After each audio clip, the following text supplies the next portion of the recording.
Trump says he will declare a national emergency in order to build his border wall. You are looking live at the Senate floor, where lawmakers just passed a budget bill to avoid another partial government shutdown. It now heads to the House. The president says he will sign the bill and will then declare the national emergency. The White House describing the plan, saying, quote, President Trump will sign the government funding bill, and as he has stated before, he will also take other executive action, including a national emergency, to ensure we stop the national security and humanitarian crisis at the border. The president is once again delivering on his promise to build the wall, protect the border, and secure our great country. This move obviously comes with a lot of pushback from Democrats and could set up a major legal showdown. Here's Chuck Schumer and Nancy Pelosi. If President Trump decides to go forward with a disaster declaration, he'll be making a tremendous mistake. Did I ever say I was filing a legal challenge? You said Democrats. I may. That's an option, and we'll review our options. But it's important to note that when the president declares this emergency, first of all, it's not an emergency, what's happening at the border. It's a humanitarian challenge to us. The president making an end run around Congress. Here he said, let us respect what the committee will do, and then walks away from it. Well, Jesse, I know you pay attention to what I say, right? What's that? Do you know that? Remember the last day that when the shutdown ended and he said they're going to do this compromise bill? I said at the end of it, he's still going to declare a national emergency. And remember what I said? I also said, I don't know if we're ever going to get money for the wall. And if you look at this, there's no money for the wall. This thing is packed with so many poison pills and landmines. There's a lot. If you just look at just one right here, it prohibits construction in the Rio Grande Valley on federal land. The entire Rio Grande Valley is like federal land you can't build the wall on. And it says what type of wall you can't build, what you can build. And the worst part, you have to consult with local elected officials in the area before they sign off on a wall. So Beto gets a say on whether the wall gets built. It's total garbage. I don't know how these Republican negotiators got smoked, but they got smoked hard. It's clear that the Democrats are never going to give them the wall, but you didn't think the Republicans were going to go along with this. How could they allow so many poison bills in this negotiation? It's atrocious. Fox News polling says 66% of the American people want a budget deal with border wall funding. Yet, there's no border wall funding in this bill. So he's been sabotaged. He has to declare a national emergency. I don't like the idea of a national emergency, but one, U.S. Code 2808 and U.S. Code 284 give him that authority. You know, I love being on this show with you because you flip-flop from day to day to try to make excuses for Trump. Yesterday you said, this is not a bad deal, 55 miles. Until I read what was in it. No. And that's the thing. They put this out at 1 a.m. last night. Let me get this no straight. one has read this bill. No one has read the bill. It's like Obamacare. What you said yesterday is not true, Jesse? It's not 55 miles? I changed because I read the bill. That's what happens when you read one. You change your opinion. Yeah, and you scream. Let me just say, this, to me, is an outrage. I mean, this is like a tyrant who says, I'm going to go around the Congress, forget democracy, I'm going to do what I want, and I'm going to please the far right-wingers on talk radio who apparently have all the power and have his ear because guess what? He had a deal in December, and he said no to it, even though it was bipartisan, endorsed by Mitch McConnell. He now has a deal today, passed by majority of Republicans, endorsed by Mitch McConnell. He goes around the Congress, he goes around Republicans, and sets his own agenda in line with people who are in his ear from the talk radio show crowd. The fact is, by the way, CBS poll, 66% of Americans say no to a national emergency for this wall. In Fox polling, 56%. Fox has 50% opposed right now, opposed to any wall construction.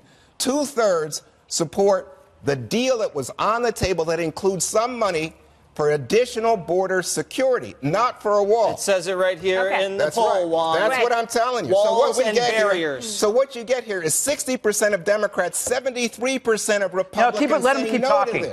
Let him keep talking. Greg, I was going to ask you about the president now going into 2020. Yes. Now he could run against conservatives, the Republicans in Congress, and the Democrats on border security because he'll say that they didn't give what the people wanted. Yeah. Let's dismiss this idea that declaring a national emergency is a big deal. We do it all the time. In fact, calling it a national emergency is a bit overstating it. And I think we have a bunch of them currently going on right now. 30. So it's not, like 30. It's not a big deal. The craziest item, the poison pill that is truly poisonous in this, and this is why he shouldn't sign it, is according to the fine print, you can't remove any potential sponsor or member of a household who might be a potential sponsor, meaning that's amnesty for anybody who might be a cartel smuggler. Anybody who brings a minor sponsors if there's a kid right there, he could just grab, he turns every unaccompanied minor into a very expensive shield. Yep. You know what, this is why you should hate government with every fiber of your being. This was a 1,200-page bill designed to chain yank the president. So you had these months where you could have listened to experts. You could have actually gone and met and listened to. Yeah, Juan, keep popping your head like that. But it's true. The Democrats ignored the advice of the experts. Instead, they created a bill just to yank him. That's why he should declare the national emergency. Juan, I listened to you, Juan, for 4 minutes. It's Republicans and Democrats who voted to pass this bill. Which is a mistake. And if you recall, Donald Trump said, I have here a tweet, November 2014, Obama subverting the Constitution because he's unable to negotiate. So you're okay with this idea that you can't remove any potential sponsor? You're okay with that? What does that have to do with Oh, you didn't read the bill, did you, Juan? I'm saying to you, Greg, well, I didn't read it. I read it. Juan, you're a prisoner of your own mind. You're a prisoner of your own mind. In other words, you don't even support what Republicans do. You only support what Trump does. No, I think for myself. You should try it. You should try it. These are the talking points. What he's talking about, though, this thing about the sponsors is the main point. That's going to incentivize the child trafficking, which is part of the humanitarian crisis that Trump and Republicans are claiming that they want to solve. So, I mean, look, it's a bad deal. Just because Republicans support something doesn't mean it's a good deal. This is a bad. I don't see how he signs on to this, though. Even if he declares a national emergency and then he's acknowledging that, yes, there is a humanitarian crisis at the border. This is a big deal. We do need more money. I am going to move federal money around in order to solve this. By signing this, he's saying that he's okay with all of this stuff and okay with something that allows for and foments child trafficking, that prohibits, fencing in certain areas, that prohibits certain types of fencing that he's been out there saying the fencing structures that we have now don't work. This is saying, well, yeah, the prototypes that you like, we're not going to go for these. So I don't understand how he does this and has himself on record. So the bill got worse after the shutdown. Let's go just back to what Greg highlighted here. If you're a cartel member, you're a human trafficker, and you bring a child across the border, this legislation says they can't deport you. Yes. They give amnesty to cartel members and human traffickers in this bill. Or if you're thinking about sponsoring a minor, or if you know a minor in the United States that you'd like to sponsor. So basically anyone. It's pretty much anybody that has any relationship with an unaccompanied minor gets a pass under this bill. Juan, even you can't agree with that. Let me just say this. Chicken Little has good hair. At least today on this show, because you are like the sky is falling over. Just saying it's a bad bill. I forgot what you said after you complimented my hair. The reason that President Trump cites for this is, in this bill I can't move around the funds that I want to, because remember he was saying, well, I want to move additional funds in order to supplement the limited money coming for what yesterday Jesse praised as the 55 miles given to him by Democrats. Before I read it. But now he's saying, it's about children, or it's about he's been saying diseased it's about children people, for a or long it's about time. There's a caravan of invaders. Yeah, remember when you thought the caravans were a big problem? This guy just lies, and there are people who will do anything to defend him. 2 kids died, Juan. I guess that wasn't a problem. Oh, get out of here. As far as a national emergency, too, interesting. They're already shifting the language, folks, on the left. Chris Hayes had tweeted out, climate change really is a national emergency. Yeah. So now what you're going to have is every left-wing activist is going to come forward and say, well, if he's going to use this for a national emergency, I'm going to use that. Even though we have existing national emergencies, the fact that Trump makes this contentious issue a national emergency, I promise you. I'm declaring that Juan is a national emergency. Here's what I'm declaring to you. Not one of all these 30 previous national emergencies allowed a president to spend unauthorized dollars, which is what Trump wants. Did you have a problem It might end up in court, and then we got to go. Chad Pergram's live up on Capitol Hill. This had been talked about, Chad, our senior producer for The Hill, but was uncertain whether he would do it because it seems certain that there will be legal challenges. There will be. He has under the statute the ability. There's about multiple reasons as to why you can declare a national emergency, and he does have firm ground there. But the thing I would look more carefully at, Shep, is what we call transfer authority. So if you have individual spending bills and they've only allocated $1.375 billion for the border wall, does he go around Congress and try to move money from, say, account A to account B inside that spending bill without getting the blessing of Congress? Part of the statute says that you have to get a sign-off by the Appropriations Committee. Part of the statute says you can go around that. Or does he, say, take the Department of Homeland Security spending bill and then dip into the military spending bill, the Defense Appropriations Bill, or what we call the VA MILCON, Military Construction Bill, and go across spending bills? That, Shep, could be where there is a greater legal challenge. That's the bigger problem right now. And, the other thing, Shep, that's going to be very important is whether or not this decision to declare a national emergency actually affects the vote count. Now, what we're going to have happen at 3:30 here on the Senate floor is what we call a cloture vote, to end debate on the underlying spending package. Remember, these are 7 spending bills. One of them is for the Department of Homeland Security, and that's the most nettlesome because it has the wall issue there. They need 60 votes to end debate on that, and then go for, if they get 60 votes, then the Senate will vote actually up or down on passage. Here's the other issue. I think it was very significant that Mitch McConnell waited and waited. We thought we might vote earlier on this, but he waited till he had an assurance from the president he would sign the bill to call this vote this afternoon, Shep. This matter of declaring a national emergency, John Roberts we'll go to John Roberts at the White House in just a minute, but John, this is something, to what degree there is really influence, I don't know, sitting here as one who does the news and doesn't do the commentary, but all the people who are out there making noise for him have said, okay, go ahead and do this, but you better sign a national emergency. How much of an effect has that had? Do we have a way to know? Well, I think he's got a lot of backup from people like Mitch McConnell. He's got backup from Senator Lindsey Graham, who weeks ago said that the president should give a certain amount of time to negotiations, and if he doesn't get what he wants at the end of the negotiations, declare a national emergency. I just got off the phone with a White House official who says, in fact, that, McConnell spoke to the president, and that's what was said in the conversation.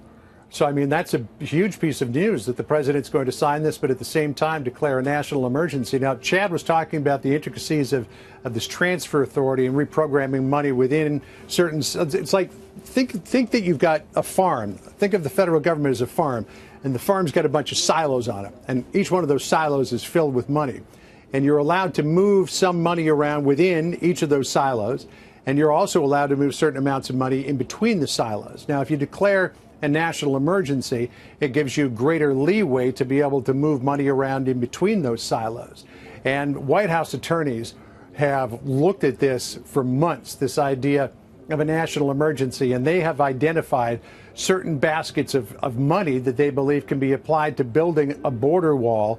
Each time you dip into a different basket, though, you're increasing the level of potential pushback and your potential risk for a legal challenge. So there's some baskets of money they believe they have that they can use, and nobody's going to be able to challenge them. But once they go through those baskets of money and pick up the next basket, that comes with a little more risk. And then each basket after that comes with an increasing degree of risk. So as you move this money around inside, specific silos like the DHS silo, or you move from the DOD silo into the DHS silo, or energy into, just for example, into the DHS silo, you get increasing risk.